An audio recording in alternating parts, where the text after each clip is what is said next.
Good evening and welcome to Affordable Housing Matters. On tonight's show, we will get to the bottom of what is going on at the American Can Apartments, short notice evictions of low-income renters, by talking to Cashuana Hill of GNO Fair Housing Action Center. We will also talk to Mike Rogers, the CEO of the Smoking Cessation Trust, to get more information on a ruling that might affect smokers in public housing. Important information coming your way when we return.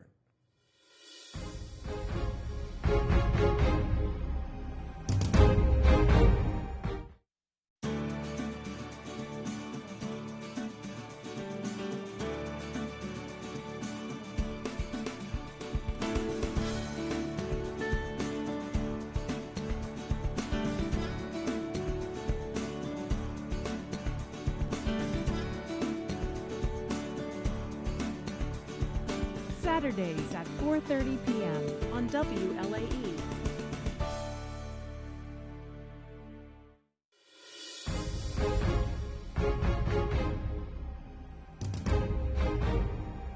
On November 30th, 2016, HUD announced that public housing development in the United States will now be required to provide a smoke-free environment for their residents. To tell us more about this announcement and how it may affect renters in our area is Mike Rogers, CEO of the Smoking Cessation Trust. Mike, welcome. Thank you. Nice to be here. What is Smoking Cessation Trust? Well, the Smoking Cessation Trust is just what it sounds like. It's a trust, which means a bunch of bankers are investing a bunch of money that we got through a court action where tobacco lost the only case in the United States they've ever lost, where a class action suit was brought against them for damaging smokers on purpose, by the way. You know, so they were found guilty in Louisiana civil court, New Orleans Parish Civil Court. I remember the lawyers who handled that case. It was if everybody's aware of the tobacco settlement, this is not it. This is not it. This is not it, but it's the same lawyers that did this at the same time and filed a class action in Louisiana court and ended up winning. It took 16 years to get through the court system. Tobacco, as most people have heard, just spend enormous dollars on lawyers, so they just appeal the heck out of it and they wear you out. And most people who try to bring a suit just run out of money and give up. Well, this was done by a big group of attorneys that were already working with the state governments to get that settlement put together, and they put this together. This is the only case that got finally adjudicated against tobacco, and they had to fund about $270 million to create a smoking cessation program to help Louisiana smokers who began smoking prior to September 1st, 1988, to help them quit smoking. And so what we do is we take that money, the parts that didn't go for attorneys, which is still a pretty good chunk of change, we use that money to fund the benefits of the program, and we designed it, we contracted with providers to do it, and companies to provide certain services. So what does this mean for public housing rentals? Well, the important thing, this housing determination came down, and it's just the latest in a long line of society saying we don't want you smoking anymore, right? That's pretty much what it does. That finally came from HUD saying, okay, there's a lot of reasons why we should also in society say you shouldn't smoke here either. Now, there's a lot of money at stake for them in this because it's between, I think, $16 and $30 million a year. That much? That they estimate, that's nationwide, that they can save in health costs? No, that's even bigger. In repairs and stuff like that, avoidance of all because of expenses. Smoking? Yeah, because the smoking gets into the walls, into the rugs, into the carpets, into the everything. Okay. And where we come in, we're not really working with the government on this. I got involved because I said, wait, you guys, you pass a rule like the casino thing that was passed a year or no two smoking ago. in casino. And whatever was before that and before that and before that. You kind of beat up the smoker. Aren't you beating up the wrong people? You ought to be beating up the tobacco companies. So we kind of beat them up. So we use our funds, and we're sort of waving the flag saying, well, it's okay if you keep passing this stuff as long as we're here. you should tell them we're here. I got you. Give them a direct avenue into us for those that qualify. And there'll be a lot. I mean, it's about half the smokers in Louisiana can qualify for the trust. So what does that mean Well, in to the qualify court case, for the in trust? the court case, Louisiana law sort of forced the court to say the class can't be everybody that smokes. Okay. And the reason for that was quite simple. On September 1st, 1988, Louisiana's product liability statute, new one, went into effect on September 1st. So what the court did was they looked at the old Napoleonic Code prior to September 1st and the new code that had passed and became effective on September 1, 1988, and said, can we, based on what the law says, can we certify a class action? Mm-hmm. And what they came up with is yes and no. So they kind of had to split it. So that's what they did. They said, you can be in the class for this court action if you began smoking prior to September 1st, 1988, because the law, the language in the law allowed that. But after September 1st or later, the language in the law didn't allow for it. So we can help about half the people that smoke in Louisiana. And we go statewide, so we can help people anywhere in the boundaries of Louisiana. You don't have to have lived here September 1st, 1988 back. You just have to live here now to qualify for the trust. So those are the only two qualifications. You reside in Louisiana and you began smoking prior to September 1, 1988. And if you attest to those two things, because it's a class action, what we're doing is putting you in front of a judge saying, Norman says he began smoking prior to September 1st, 1988, and he lives in Orleans Parish. Mm-hmm. And the judge will say, approved, he can be in the class. And as soon as that happens, we can make the money available to the providers that you might choose to use that are in our program. So, you know, the OSH, we have several. So when you talk about providers in your program, you're talking about programs to help people quit smoking. Exactly. So we have people may have heard of the state quit line, which is, I don't know their number, it's 800 quit something, which is a CDC program. We have a deal with them.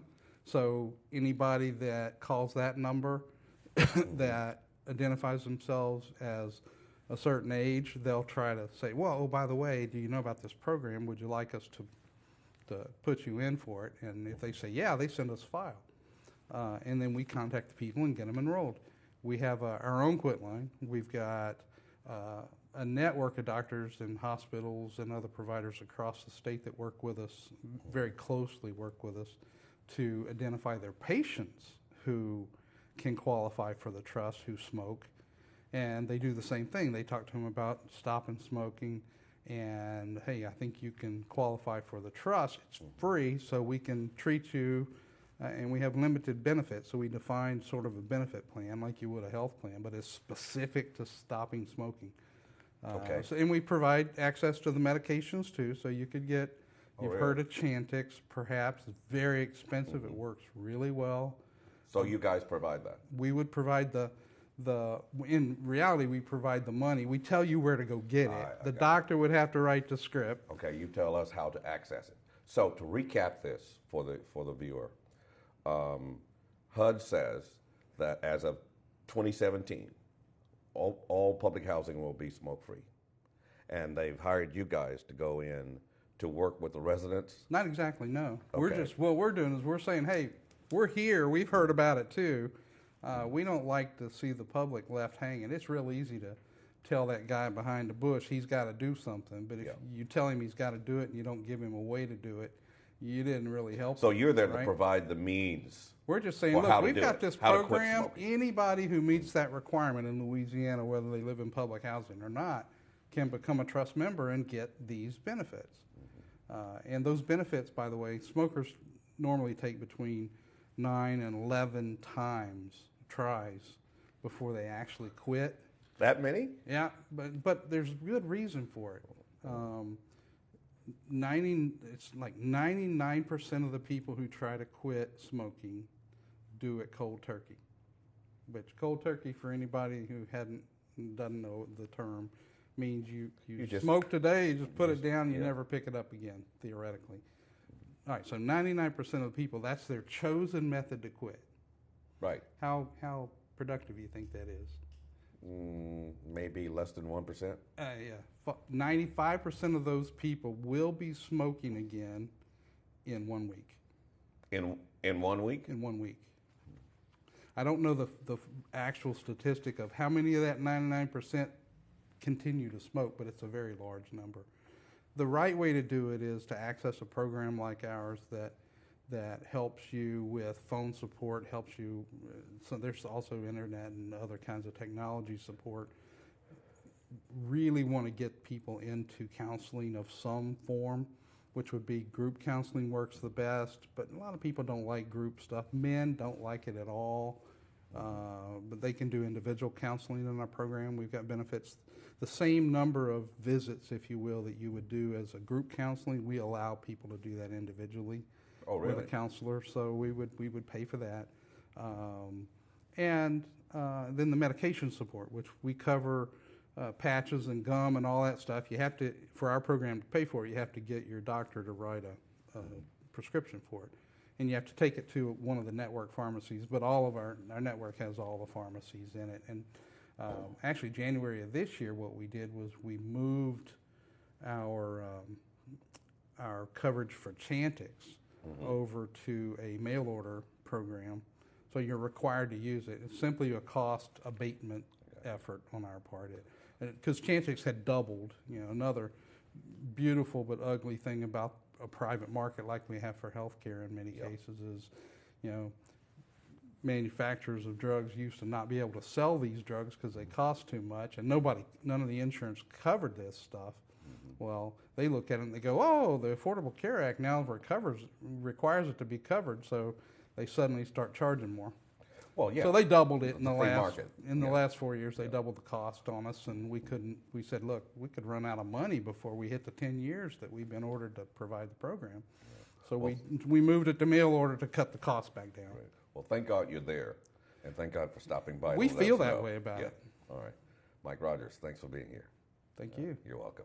Coming up after this break, we will meet with Cashuana Hill of the GNO Fair Housing Action Center to discuss how they plan to stop the evictions at the American Can Apartments. Don't go far.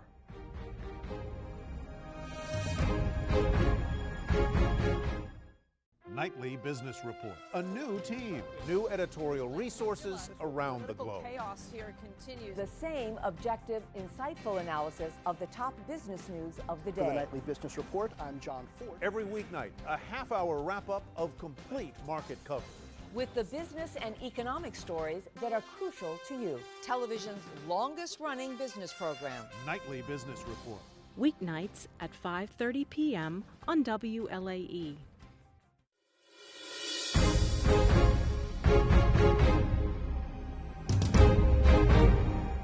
This past December, New Orleans housing advocates called for the American Can Company to cease and desist the evictions of low-income renters from their apartment complex. I'm now joined by a representative from one of those groups, Ms. Cashuana Hill of the Greater New Orleans Fair Housing Action Center. Welcome to Affordable Housing, Ms. Hill. Thank you. Thank you for having me. So what's the latest on the American Can eviction problem? Well, the latest is that the Greater New Orleans Fair Housing Action Center, together with Southeast Louisiana Legal Services, which is the local legal aid office, we've been working with the owner of the American Can, the owner is Audubon Communities, as well as representatives from the city to figure out how we can begin to address what really is the larger problem here, and that's the lack of available affordable housing that remains in the city of New Orleans. And we've also been trying to work out a resolution for the tenants who were faced with eviction. And we were hopeful that if the tenants couldn't remain in their units, that they would at least have more time to find housing that's going to be suitable for them. So how do you think that's going to end up, since you have a situation with a free market versus altruism or philanthropy or just compassion? Absolutely. That's a great question. So the discussions have been ongoing, and Audubon Communities has been willing to come to the table and to work with advocates as well as the tenants to figure out a resolution that will work for everyone. It's important to note, though, as we go forward after what's going on at the American Can, that this issue of expiring tax credits and expiring affordability requirements is going to continue to come up. We all know that post-Hurricane Katrina, a lot of the public housing in the city was demolished. People were given Section 8 vouchers, but in other instances, mixed income communities were built, and many of those communities were built with dollars from the city, state, and the federal government. Tax credits. Exactly, and so the public subsidized those deals. But those deals only last so long. Exactly. And so we're now seeing with the American Can the first round of expiring tax credits. And what we know is that the developer wants to raise the rent and get rid of the tenants who are paying an affordable rate. Unfortunately, this is something that's going to continue to happen. Yeah, and it seems like a catch-22.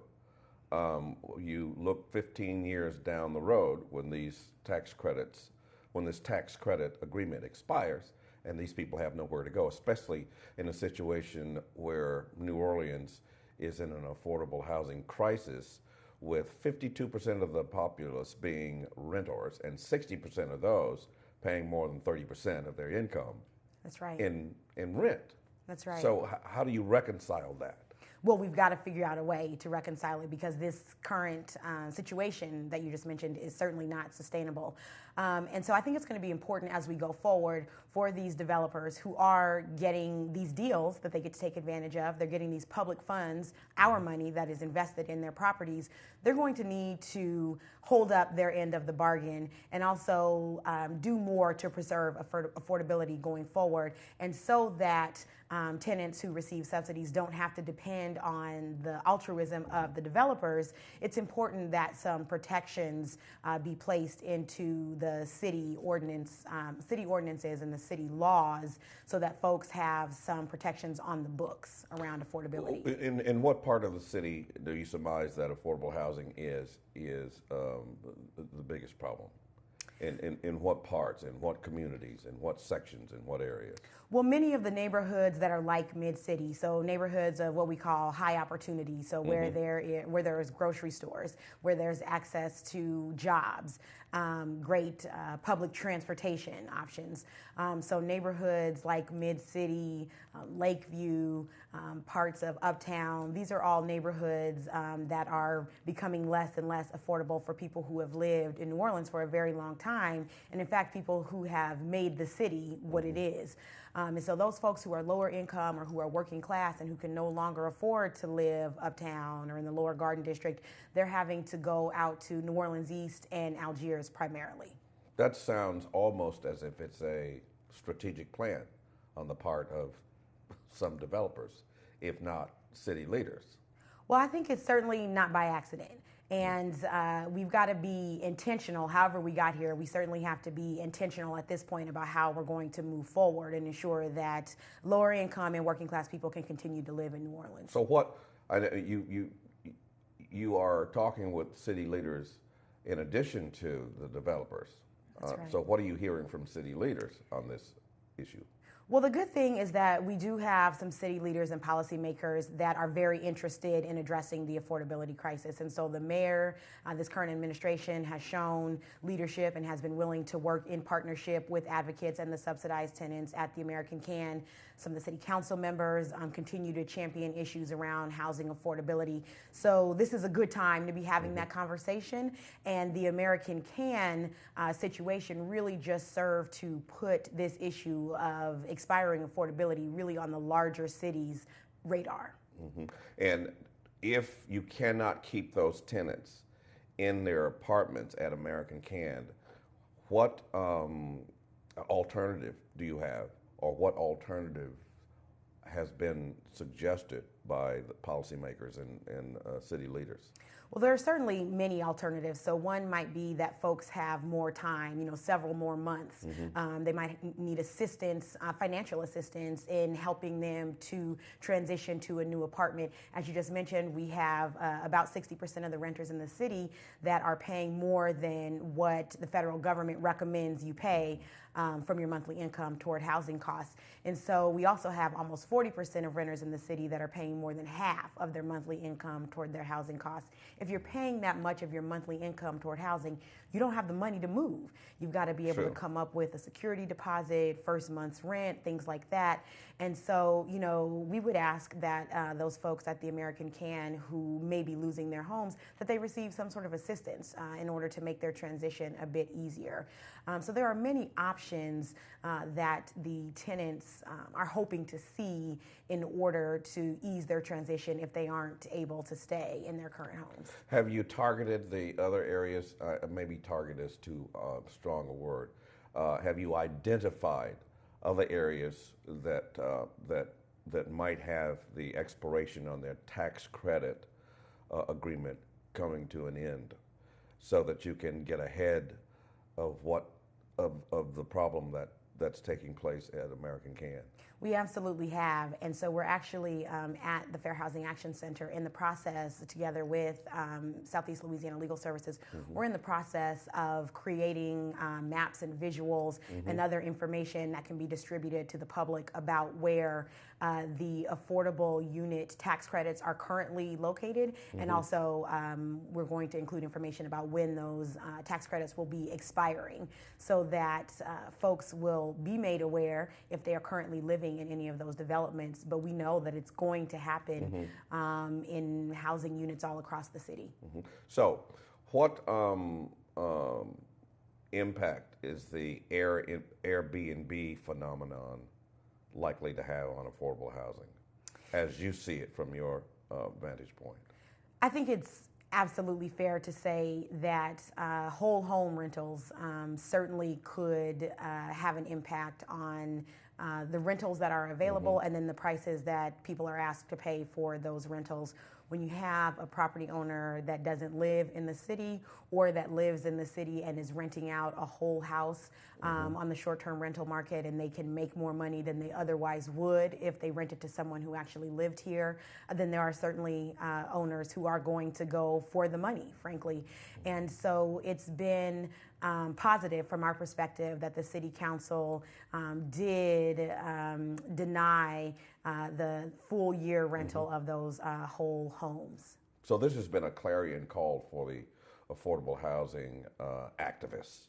Absolutely. And so you plan to take this movement and aggressively move toward finding more avenues to make renting more affordable, especially for the elderly and fixed income. That's absolutely correct. And so the organizations that I mentioned have been working together on this, but the tenants and the people who are affected by these expiring tax credits have been the leaders of this movement. And they're ready to keep going. So they know, they're very smart, and they know that this work has to extend beyond what's going on at the American Can. So there's some organizing that's going to be happening around this. And I think that is the most promising thing.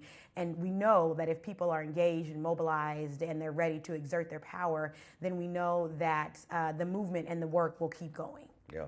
One last quick question, and that is, what is the landlord rental registry ordinance going to do to improve things on the affordable housing front?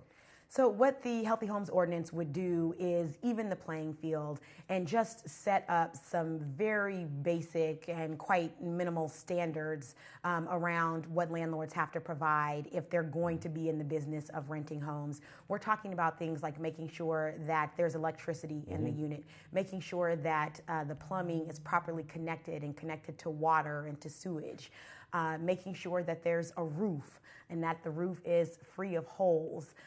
So, the Healthy Homes Ordinance doesn't require landlords to upgrade to any particularly high level of, cosmetics, but it does require that a minimum standard be met in order for landlords to rent something on the market. All right, Cashuana Hill, thanks for being here, and thanks for looking out for people who otherwise wouldn't have the resources to look out for themselves. Thank you very much. All right, good luck. Thank you. You're welcome. More Affordable Housing Matters when we return.